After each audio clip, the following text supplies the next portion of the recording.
일산 일대에 흩어져 있는 작은 상가들 사이에 한 할머니가 보입니다. 겉보기에는 평범해 보이지만 이 건물들에는 한 할머니의 인생이 담겨 있었습니다. 김술래, 78세입니다. 젊은 시절부터 한 푼 두 푼 모아 하나씩 늘려온 부동산들이 지금은 그녀에게 안정적인 수입원이 되어주고 있었습니다. 평생에 걸쳐 부동산 투자로 작은 상가 13곳을 소유한 할머니였습니다. 매월 900만 원이 넘는 임대 수입이 통장으로 들어오고 있습니다. 하지만 그 돈은 결코 자신만을 위한 것이 아니었습니다. 이번 달도 잘 들어왔네. 참 고마우신 분들이다. 은행 창구에서 월세 통장의 숫자들을 하나하나 확인하는 할머니의 모습이 보입니다. 할머니는 매월 정확한 시간에 은행을 찾아 임대 수입을 확인했습니다.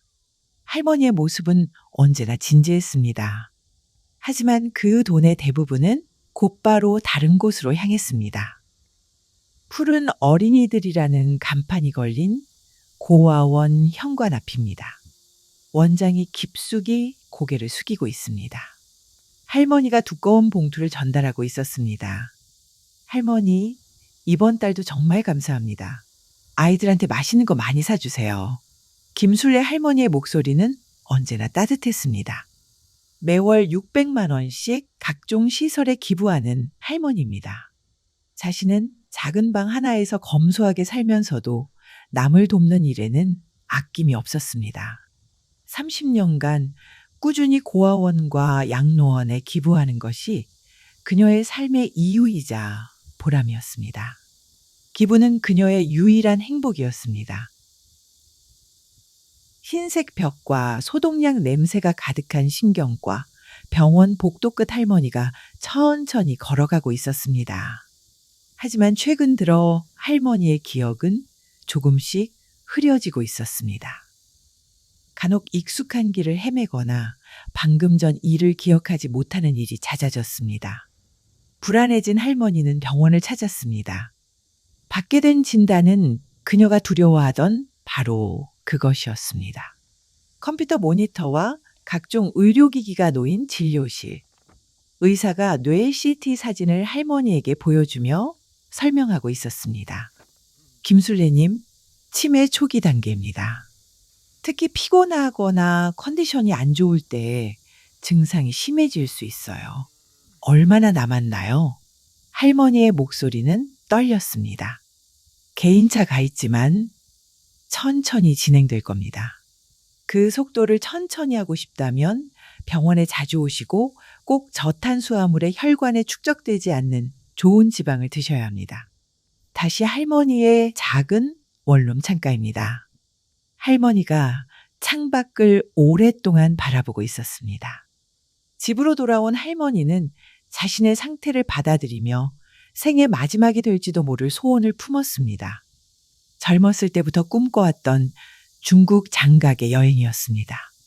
낡은 소파가 놓인 작은 거실에 며느리 김지희가 방문했습니다.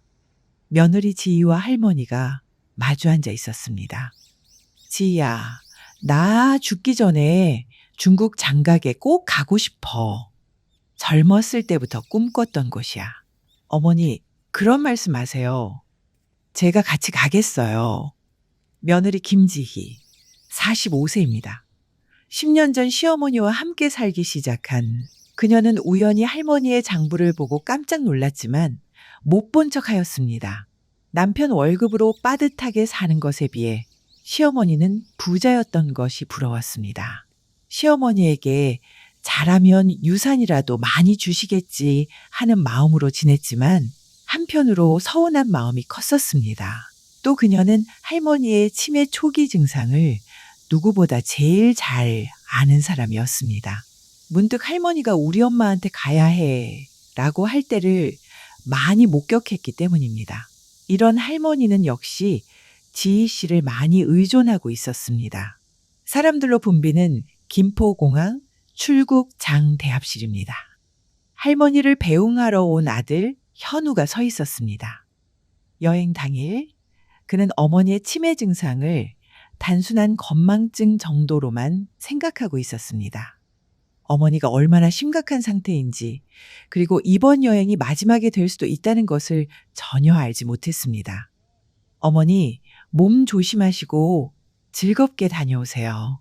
현우야, 잘 다녀올게. 같이 가는 지희가 너무 고맙구나. 네, 저도 같이 가야 하는데. 잘 다녀오세요. 할머니는 비행기 창밖 구름을 바라보고 있었습니다. 할머니의 눈빛은 설렘으로 가득했습니다. 평생의 꿈이 이루어지는 순간이었습니다. 하지만 옆자리에 앉은 지인은 피곤하겠지만 이때 아니면 언제 또 가겠어? 라고 생각하며 따라가게 되었습니다. 장가계의 고급 호텔 객실입니다. 할머니와 지희가 캐리어를 정리하며 대화하고 있었습니다. 어머니, 내일 일찍 관광 나가니까 일찍 주무세요. 고마워, 지희야. 정말 꿈만 같다. 할머니는 오랜 꿈이 이루어진 기쁨에 깊이 잠들었습니다. 그녀는 아직 이번 여행이 자신에게 어떤 운명을 가져다 줄지 전혀 모르고 있었습니다. 아침이 밝아왔습니다. 할머니가 갑자기 일어나며 주변을 두리번거리고 있었습니다. 너무 피곤했던 순례 할머니는 치매 증상이 나타나기 시작했습니다. 여기가 어디지? 나는 왜 여기 있는 거야? 어머니, 중국 여행 왔잖아요. 당신 누구세요? 내가 왜 낯선 사람과 있는 거죠? 지혜의 표정이 순간 변했습니다. 그녀의 눈에는 동정이 아닌 계산적인 빛이 스쳤습니다. 지희는 이 순간을 기다렸다는 듯이 만약 할머니가 없다면 이라는 생각을 하게 됩니다. 그리고 계획을 실행에 옮기기 시작했습니다. 그녀는 할머니의 치매가 기름진 음식과 여행 스트레스로 더욱 악화된다는 것을 알고 있었고 이를 이용하기로 마음먹었습니다. 어차피 중국에서 한국인이 실종되는 일은 자주 있는 일이니 그 많은 사람들 중에 하나의 기사일 뿐일 테니까. 어머니, 잠깐만요. 물 좀 가져올게요. 지희는 우선 스마트폰으로 중국 지도부터 살펴봤습니다. 이 넓은 중국 땅에서 할머니를 버린다면 아무도 찾을 수 없을 것이라는 확신을 갖고 있었습니다. 그녀는 할머니를 외딴 시골 마을로 데리고 가서는 인적이 없는 곳에 홀로 그대로 두고 냉정하게 짐을 챙겨 떠났습니다. 논밭과 낡은 농가 몇 채만 있는 외딴 시골 길가입니다. 할머니가 혼자 서 있었습니다. 이 시골은 왜? 우리 엄마한테 가야 해. 할머니는 아무도 없는 시골 길가에서 치매 현상으로 막상 떠오르는 집으로 가려고 걸었습니다. 하지만 그 사실도 피곤함과 배고픔으로 방금의 기억도 다시 나지 않게 되었습니다. 주변에는 낡은 농가 몇 채와 논밭만이 끝없이 펼쳐져 있었고 한국어를 아는 사람은 아무도 없었습니다. 하지만 지희의 계획은 이제 시작에 불과했습니다. 단순히 할머니를 버리는 것만으로는 완전 범죄가 될 수 없다는 것을 그녀는 알고 있었습니다. 지희는 지금 고속버스 안입니다. 실종 장소를 조작하기 위해 지희는 800km 떨어진 다른 지역으로 이동 중입니다. 지희는 온갖 알리바이를 맞추려고 중국 땅에서 갖가지 나쁜 생각에 빠져 있습니다. 그녀의 계획은 생각보다 치밀했습니다. 단순히 할머니를 버리는 것이 아니라 완전한 알리바이를 만들어 자신을 보호하려는 것이었습니다. 다시 여기는 낡은 카페 안입니다. 할머니와 비슷한 체격의 중년 여성을 만나 지희가 돈 봉투를 건네주고 있었습니다. 3일만 부탁드려요. 옷만 입고 호텔에 있으면 돼요. 돈만 주면 뭐든지 해요. 지희는 미리 연락해둔 현지 여성을 고용해 할머니로 분장시켰습니다. 이 여성과 함께 3일간 호텔에 머물며 CCTV에 잡히도록 연출했습니다. 마치 할머니가 계속 안전하게 호텔에 있었던 것처럼 보이게 하기 위해서였습니다. 3일 뒤 중국 공안서 신고 접수대에 지희가 울먹이며 신고하고 있었습니다. 완벽한 알리바이를 만든 후 그녀는 연기력을 발휘해 걱정에 찬 며느리를 완벽하게 연기했습니다. 어머니가 갑자기 사라졌어요. 치매가 있으셔서 혼자서는 아무것도 못하세요. 호텔 CCTV를 확인해 보니 어르신이 혼자 나가시는 게 보입니다. 그럴 리가. 어머니는 길을 잘 못 찾으세요. 외국 고령자의 잦은 실종으로 보입니다. 더 이상 수색은 어렵겠습니다. 계획대로 수사는 착수되었지만 경찰들은 포기한 듯 보였습니다.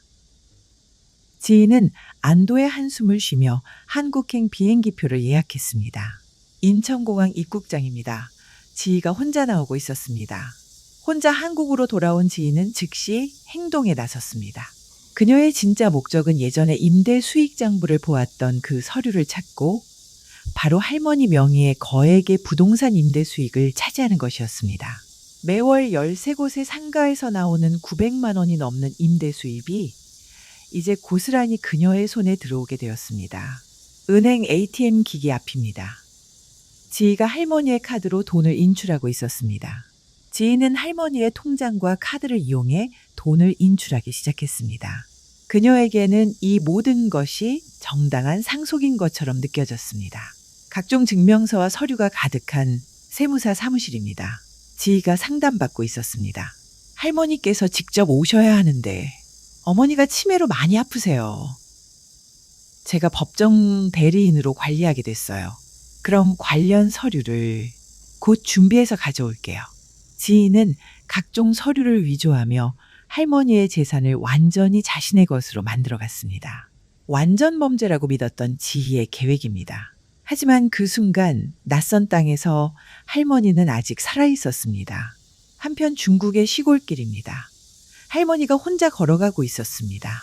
언어도 돈도 기억도 없는 채로 혼자 중국 거리를 헤매는 할머니입니다. 과연 그녀는 이 절망적인 상황에서 살아남을 수 있을까? 할머니의 험난한 여정은 이제 시작되었습니다. 한국에서는 지희가 할머니의 재산을 차근차근 자신의 것으로 만들어가고 있었습니다.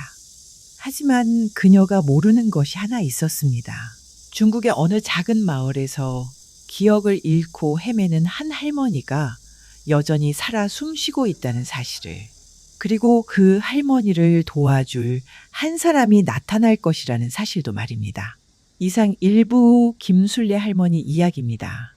요즘 중국 실종도 많아 이 사실을 모티브로 사연을 드렸습니다. 2부의 김술래 할머니의 이야기 많이 기대해 주시길 바라겠습니다.